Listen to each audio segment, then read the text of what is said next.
Okay mga bossing, pangalawang customer na naka-Fatsu ngayon. Nag-avail si bossing sa atin ng package na MDL X1 Senlo Mini Driving Light. So, susunod na sir yung horn, no? Pangatlong Fatsu yan. Ay, pangatlong Fatsu pala. Ito po sir. Yan mga boss. Wiring namin dito sa Galayara Maldives. Taga saan ka pa sir? Taga Rizal pa si sir. Layo.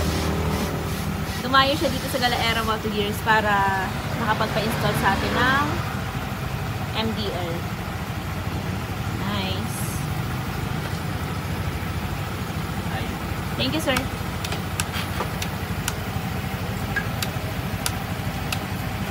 Dito pa, be. Sige. Chan mo. Yun.